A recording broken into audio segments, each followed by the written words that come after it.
The sky burned red over what was left of Denver. Susan Morgan watched from the broken window of an old office building.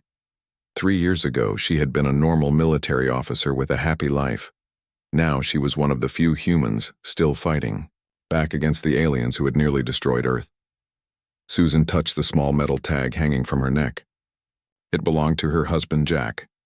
He died in the first wave of attacks, along with their daughter, Olivia. Their home in Colorado was now just a hole in the ground.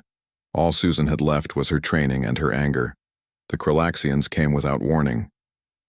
Their ships darkened the skies over every major city on the same day. Humans called it Black Tuesday. The aliens didn't want to talk or make deals. They wanted Earth, and they didn't care about the people already living on it.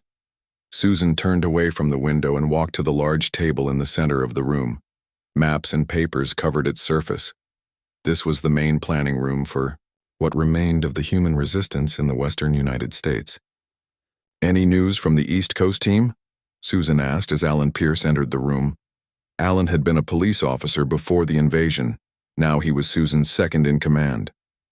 "Nothing good," Alan said, placing a small device on the table. "They lost contact with the Chicago group yesterday. We think the aliens found their hideout." Susan pressed a button on the device.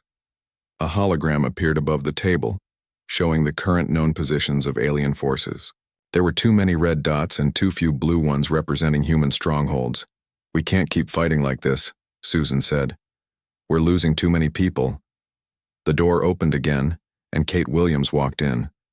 Kate had been a top scientist before the war. Now she worked on understanding alien technology and finding ways to use it against them. "Commander Morgan, we picked up something on the radio," Kate said. Her face was pale. "The aliens are sending their champion." Susan looked up sharply. "Vexorn?" Kate nodded. "The same. He's coming to finish what they started." Everyone in the room fell silent. They all knew about Vexorn, the deadliest warrior in the Kralaxian Empire. 8 feet tall, covered in natural armor, and enhanced with technology beyond human understanding. Vexorn had never lost a battle. He had personally ended resistance on 12 other planets the Kralaxians had conquered. "When?" Susan asked. 3 days, Kate replied.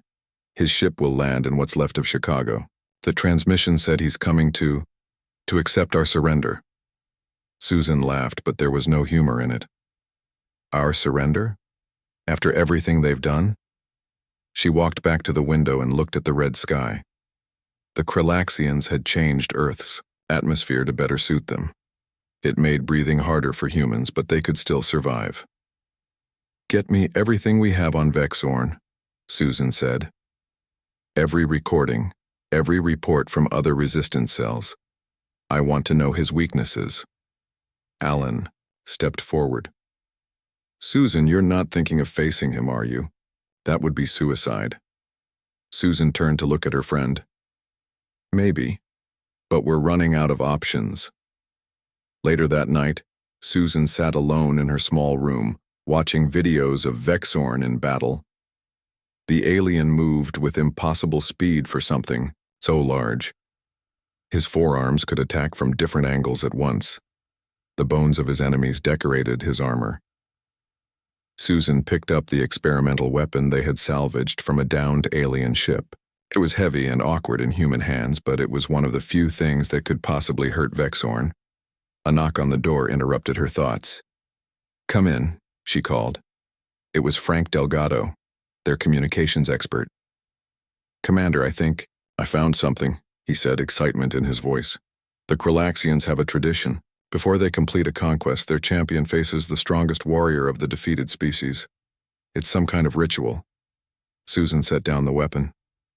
"Go on." "If someone challenges Vexorn directly, he has to accept according to their laws. It's a matter of honor." Frank paused. "It would be one-on-one combat. No outside help." Susan was quiet for a long moment. "Can you send a message that Vexorn will receive?" Frank nodded slowly. "Yes, but you're not seriously considering this, are you?" "I've lost everything, Frank," Susan said simply. "My family, my home, my world.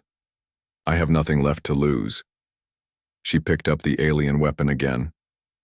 That makes me dangerous. The next morning, Susan called a meeting with her top people. Alan, Kate, Frank, and a few others gathered around the planning table. I'm going to challenge Vexorn, Susan announced without preamble. The room erupted in protests. It's suicide. You can't. We need you here. Susan waited for them to quiet down. I've made my decision, but this isn't just a desperate last stand. It's a plan. She nodded to Kate, who placed a small device on the table. This is a transmitter, Kate explained. It will record data about Vexorn during the fight. His movements, the weak points in his armor, how his weapons work. Even if I don't survive, Susan continued, that information could help us develop better weapons against the Kralaxians. And while Vexorn is focused on me, Frank and a small team will infiltrate his ship. Frank looked nervous but determined. The champion ship will have direct access to the Kralaxian network. If we can hack in, we might be able to disrupt their communications, maybe even send false orders. Alan shook his head. This is still too risky. You're too valuable to lose, Commander. Susan looked at each person in the room. This war has gone on for 3 years. We're losing. Sometimes you have to risk everything for even a small chance of winning. She turned to Frank. Send the challenge. That evening, Susan stood on the roof of the building, watching the sun set through the red haze of the altered atmosphere. She held Jack's knife in her hand. It was a simple combat knife, nothing special, but it was all she had left of him. I'm going to make them pay, she whispered to the empty air. For you, for Olivia, for everyone. The radio in her pocket crackled to life. Frank's voice came through, tense with excitement and fear. Commander Morgan, we got a response from Vexorn's ship. Susan raised the radio to her lips. And? He accepts your challenge. 3 days from now at noon in what used to be Grant Park in Chicago. Susan took a deep breath of the tainted air. Good. Start the preparations. We leave at dawn. She slipped Jack's knife into its sheath at her belt. The deadliest alien warrior in the galaxy was coming to Earth. He was going to face a human with nothing left to lose. The final battle was about to begin. The journey to Chicago took 2 days. Susan and her small team traveled in an old military truck they had modified to run quietly. They avoided main roads where Kralaxian patrols might spot them. Alan drove while Susan studied a tablet with all the information they had on Vexorn. She watched videos of the alien warrior destroying other species' champions over and over. See how he always attacks from the right first? Susan pointed to the screen. He favors his upper right arm for the opening move. That won't help much when he has 4 arms and you only have 2, Alan said, keeping his eyes on the broken road. Every bit helps, Susan replied. She set down the tablet and checked her weapons again. The alien gun was working, but its power was limited. She might get 3 shots, maybe 4. Jack's knife was sharp and ready. In the back of the truck, Kate and Frank were preparing the special equipment for the mission. Kate was working on a small device that would be attached to Susan's clothing. This will record everything about Vexorn during the fight, Kate explained when Susan came to check on their progress. His movement patterns, reaction times, the materials in his armor. Every piece of data could help us fight the Kralaxians. Better. If it works, Susan said. It will work, Kate insisted. And this, she held up a small earpiece, will let us communicate with you during the battle. Frank was busy with his own equipment. He would lead the small team trying to hack into Vexorn's ship, while the alien was distracted by the challenge. The ship will have guards, Frank said, but most of their attention will be on the fight. If we're careful, we might get in. Susan nodded. Just be ready to run if things go wrong. The information you might get isn't worth all your lives. Same goes for you, Frank replied. Susan didn't answer that. They all knew her life was already on the line. That night, they camped in the ruins of a small town about 50 miles from Chicago. Susan couldn't sleep. She sat outside the truck staring at the red night sky. The strange light made everything look like it was covered in blood. She heard footsteps and turned to see Alan approaching.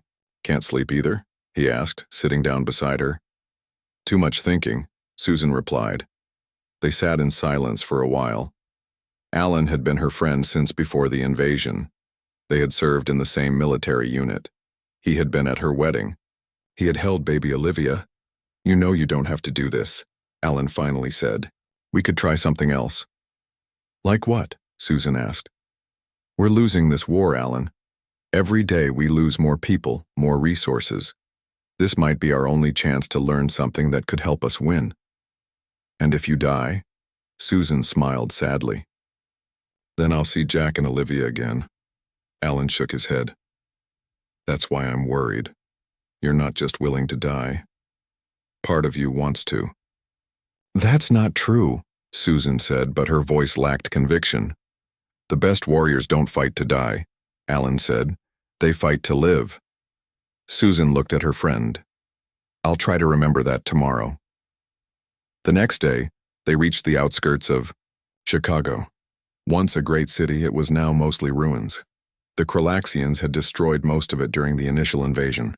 They had built a base in what used to be downtown, a strange structure of metal and unknown materials that glowed with an eerie blue light, and above it, hanging in the sky, was Vexorn's personal ship. It was smaller than the main Kralaxian vessels, but still impressive. Its design reminded Susan of a giant insect, with pointed extensions that looked like legs or stingers. There it is, Susan said, as they stopped the truck in the ruins of a parking garage. Right on time. They set up their equipment quickly. Kate attached the recording device to Susan's jacket and tested the earpiece. Frank prepared his hacking tools and briefed the 3 people who would go with him. Remember, he told them, we wait until Vexorn is fully engaged in the fight. Then we make our move on the ship. We'll have maybe 30 minutes at most before they notice us. Susan checked her weapons one last time. The alien gun felt heavy in her hands. Would it be enough? Probably not. But it might give her a chance. It's nearly time, Alan said, checking his watch. The challenge is set for noon. Susan nodded. She looked at each member of her team. If things went badly, this might be the last time she saw them. Whatever happens today, she said, remember that humans don't give up. Even if I fall, keep fighting. Find another way. Alan gripped her shoulder. Just focus on staying alive. Susan walked out of the parking garage alone. The agreement was for single combat. If the others were seen, the Kralaxians might attack in full force. The designated meeting place was what used to be Grant Park. Once it had been green and beautiful. Now it was a wasteland of broken ground and burned trees. As Susan walked into the open area, she saw movement from the direction of the alien base. A group was approaching. In the center was a figure much taller than the others, Vexorn. Even at a distance, the alien champion was impressive. He stood at least 8 feet tall, with 4 powerful arms. His body was covered in natural armor that had been enhanced with technology. Bones and other trophies from defeated enemies decorated his form. Susan's earpiece crackled. We see him, Kate's voice said. The recorder is working perfectly. Just try to stay alive as long as you can. That's the plan, Susan muttered. The alien group stopped about 50 feet away. The smaller Kralaxian stepped back, leaving Vexorn alone. The champion stepped forward. He was even more intimidating up close. His face was hidden behind a mask that seemed to be part of his natural armor. Only his eyes were visible, 4 of them glowing yellow in the red light. Human challenger, Vexorn said, his voice deep and strangely mechanical. A translator device was converting his alien language. You are brave to face me. Susan raised her chin. I'm Commander Susan Morgan of Earth's Defense Forces. I accept your tradition of single combat. Vexorn made a sound that might have been laughter. You accept? As if you had a choice. Your species is already defeated. This is merely a formality. We'll see, Susan replied. She raised the alien weapon. Shall we begin? Vexorn spread his forearms wide, showing that he carried no weapons. He didn't need them. His body was a weapon in itself. Begin, he said simply. And then he moved with a speed that seemed impossible for his size. He crossed the distance between them in a heartbeat. The final battle had begun. Susan barely had time to react as Vexorn charged toward her. She rolled to the side, feeling the rush of air as the alien's massive arm swung through the space where she had just been standing. Her military training kicked in, moving her body. Before her mind could catch up, she raised the alien weapon and fired. The blast of energy hit Vexorn in the shoulder, but seemed to do little damage. His armor glowed briefly where the shot landed, then returned to normal. "Your weapons cannot harm me," Vexorn said. He sounded almost disappointed. "I have faced much stronger opponents than you, human." Susan didn't waste breath on a reply. She was already moving, trying to keep distance between them. She knew her only advantage was speed. If Vexorn got hold of her, the fight would end instantly. "The recorder is working," Kate's voice said in Susan's ear. "We're getting good data. Keep him moving." Susan fired again. This time she aimed for one of Vexorn's eyes. The alien moved his head with surprising speed, and the shot only grazed his armored skull. Vexorn growled, a sound that made Susan's skin crawl. He charged again, all four arms reaching for her. Susan waited until the last possible moment before diving between his legs. She slashed at the back of his knee with Jack's knife as she passed. The blade didn't penetrate deeply, but Vexorn roared in what might have been pain or just surprise. A drop of greenish fluid leaked from the small cut. It hit the ground and sizzled, burning into the concrete. "Acid blood," Susan muttered. "Of course. Did you think this would be easy, human?" Vexorn turned, moving more carefully now. "You are the first to draw my blood in many battles. Perhaps this will be interesting after all." From her earpiece, Susan heard Frank's voice. "We're moving toward the ship now. Keep him busy for at least 20 more minutes." 20 minutes. It felt like an impossible task. Susan had been fighting for less than 2 minutes, and already her lungs burned and her muscles ached. The red air made it hard to breathe, and Vexorn moved with a speed that seemed impossible for his size. Susan circled, looking for weaknesses. The small cut she had made already seemed to be healing. She remembered something from the videos she had studied. Vexorn never protected his back the same way he protected his front. It was a sign of his arrogance. He never believed an enemy could get behind him. "Is running all you can do?" Vexorn taunted. "Your species disappoints me. The others at least tried to fight before they died." Susan didn't answer. She was saving her breath. She fired the alien weapon again, aiming at Vexorn's feet. The blast kicked up dirt and debris, temporarily obscuring his vision. She used that moment to run straight at him. It was the last thing he expected. As Vexorn swung blindly, Susan slid under his arms and slashed at his lower back with the knife. This time, the blade found a gap in his natural armor. More acid blood flowed, burning Susan's hand. She bit back a scream as the pain shot up her arm. Vexorn roared and spun around, one of his arms catching Susan in the side. The blow sent her flying across the field. She hit the ground hard. The air knocked from her lungs. "Susan, are you okay?" Alan's worried voice came through the earpiece. She couldn't answer. She could barely breathe. She struggled to her feet as Vexorn approached. "Better," the alien champion said. "But still not good enough." Susan's side felt like it was on fire. At least one rib was broken. Her burned hand throbbed with pain. She still held the knife, but the alien weapon had been knocked away when she fell. "We need more time." Frank's voice was urgent in her ear. "We're in the ship, but the security is tougher than we expected." Susan looked at Vexorn. He was walking toward her slowly now, confident in his victory. The small wounds she had inflicted were already closing. "What keeps you fighting?" Vexorn asked. "Your world is conquered. Your species is nearly extinct. Why continue this pointless struggle?" Susan straightened up, ignoring the pain in her side. "Because that's what humans do," she said. "We don't give up." Vexorn tilted his head. "Admirable, but foolish." He lunged forward again. This time, Susan was too slow. One of his lower arms grabbed her injured arm. His grip was like iron, and Susan couldn't help but cry out in pain. "The mighty human champion," Vexorn said, lifting her off the ground. Not so impressive after all. In her ear, Susan could hear the frantic voices of her team. "Susan, get out of there. We need more time. Do something." With her free hand, Susan reached for her belt. There was one more weapon, one she hadn't planned to use yet. A small grenade they had modified with alien technology. It wouldn't kill Vexorn, but it might stun him. As Vexorn brought her closer to his face, Susan pulled the pin with her teeth. "You want to know why humans are dangerous?" she asked, her voice strained but defiant. "Because we're creative." She shoved the grenade against the side of Vexorn's head, right next to one of his yellow eyes. The alien realized what was happening a moment too late. He tried to throw Susan away, but she held on, wrapping her legs around one of his arms.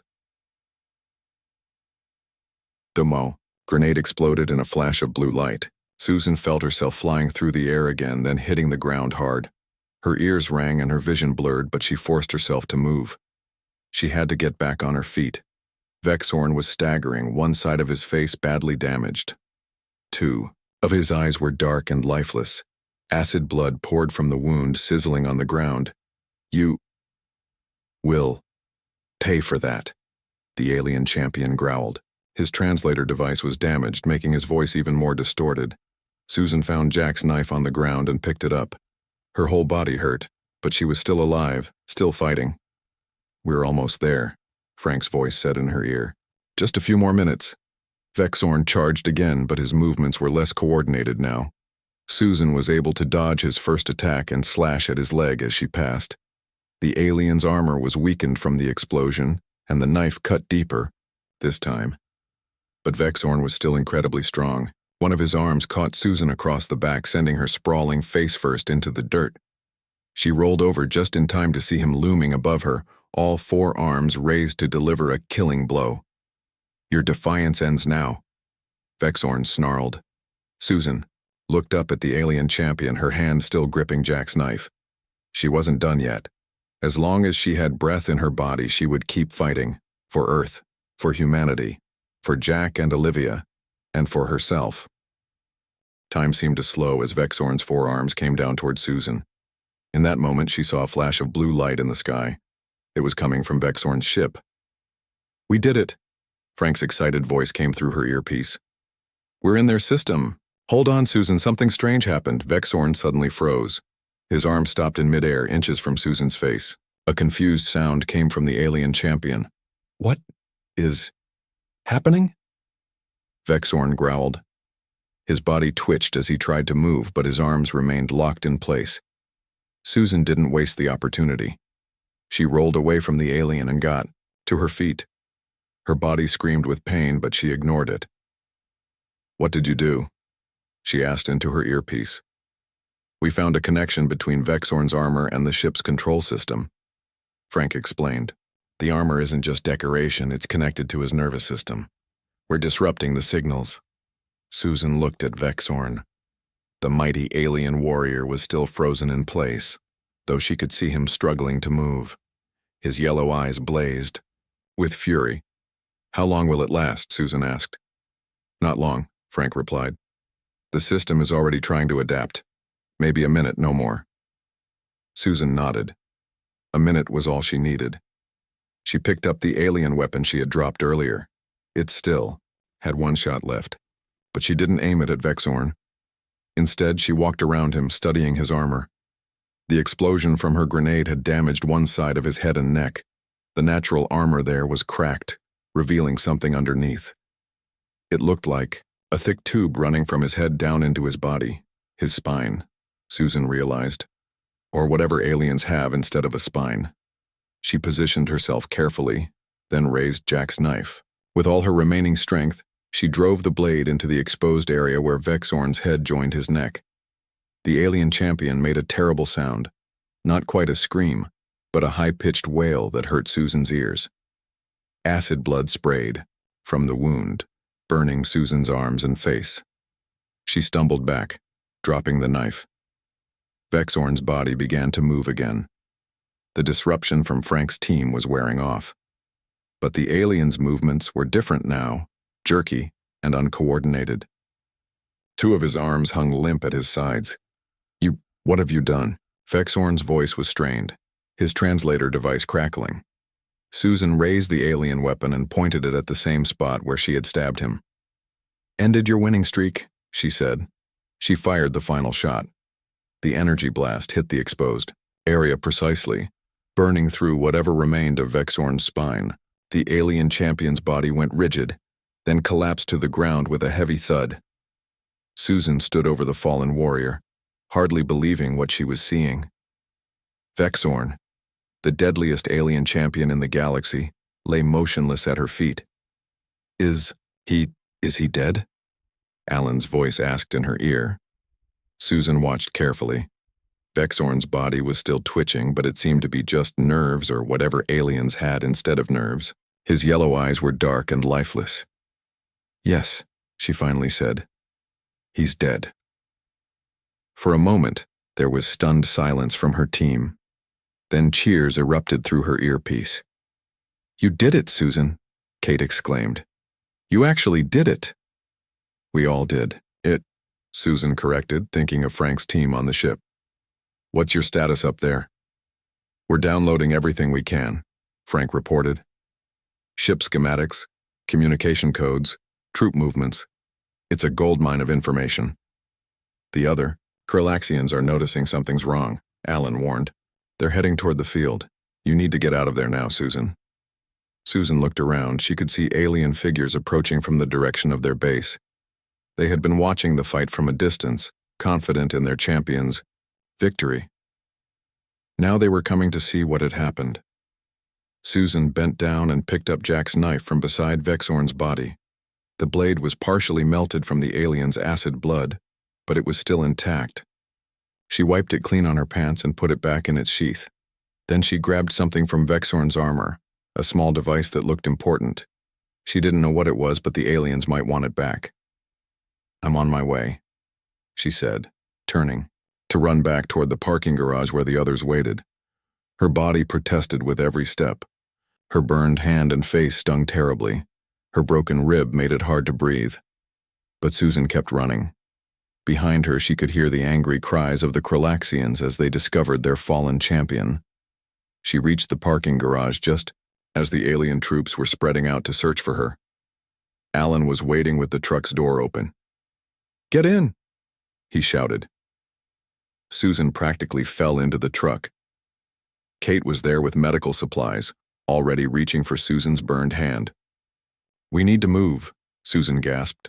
They'll be searching everywhere. Frank and his team are on their way back, Alan said as he started the truck. They had to use the emergency exit system. They'll meet us at the rendezvous point. The truck pulled away from the parking garage just as the first alien troops arrived. Alan drove carefully through the ruins, avoiding the main areas where they might be spotted. You look terrible, Kate said as she cleaned Susan's burns. Susan managed a small laugh, then winced at the pain in her ribs. Thanks. You should see the other guy. I did, Kate replied with a smile. You killed the greatest warrior in the Kralaxian Empire. With a little help, Susan reminded her. The truck bounced over the broken roads, heading away from Chicago. In the distance, they could hear alien ships taking off, probably searching for them. What do you think will happen now? Alan asked as he drove. Susan looked out the window at the red sky. I don't know. But Vexorn was important to them. Killing him will have consequences. Good consequences or bad? Kate asked. Both, probably, Susan said. She touched the metal tag hanging from her neck, thinking of Jack. But one thing's for sure. They'll remember that humans are dangerous, even when we have nothing left to lose. The truck continued through the ruins of what had once been America. Behind them, Chicago was alive with alien activity. Word was spreading through the Kralaxian forces. Their champion had fallen, and for the first time in 3 years, Susan felt something she had almost forgotten. Hope. 3 weeks after the battle with Vexorn, Susan sat in the makeshift meeting room of their new base. They had moved further west, into the mountains of what used to be Colorado. The Kralaxians had intensified their search for the human resistance, particularly for Susan herself. Her wounds were healing, though not completely.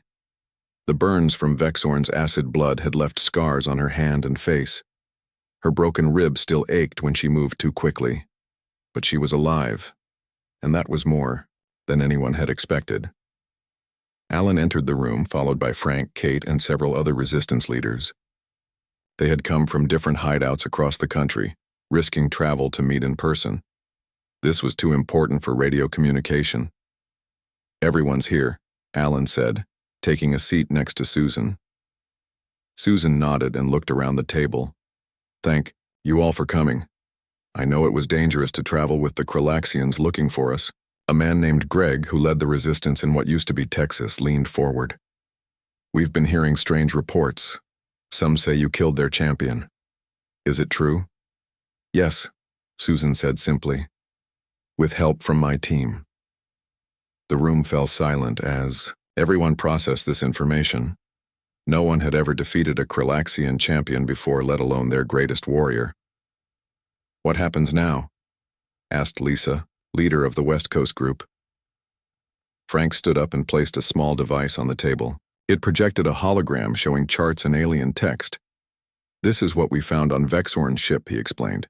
"It's taken us weeks to decode it, but we finally have answers. And a plan."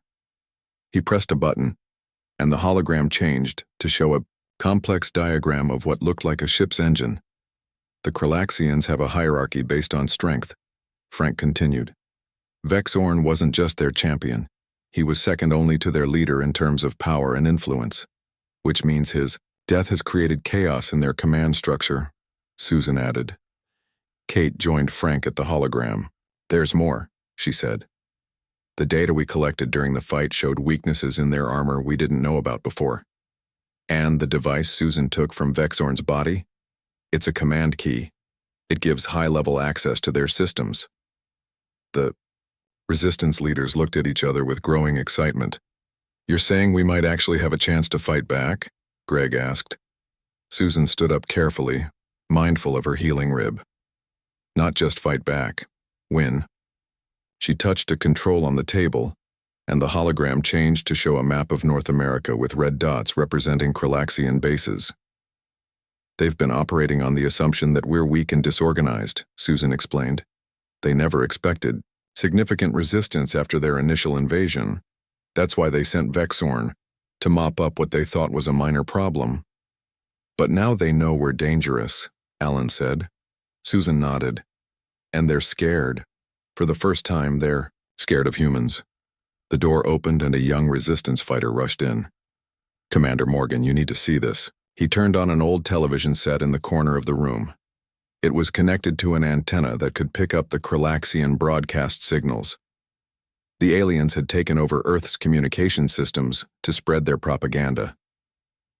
On the screen was something unexpected, a Kralaxian official speaking directly to the camera. The alien's speech was being translated by a machine. "The death of Champion Vexorn is a serious matter," the official was saying. "The human responsible must surrender immediately. If she does not, we will destroy another human city every 3 days until she is found." Susan felt the eyes of everyone in the room on her. The Kralaxian official continued, "However, we are not without mercy. If Commander Susan Morgan surrenders herself within 5 days, the human population will be spared further punishment." The screen went blank as the transmission ended. The room was silent for a long moment. "They know your name," Alan said finally.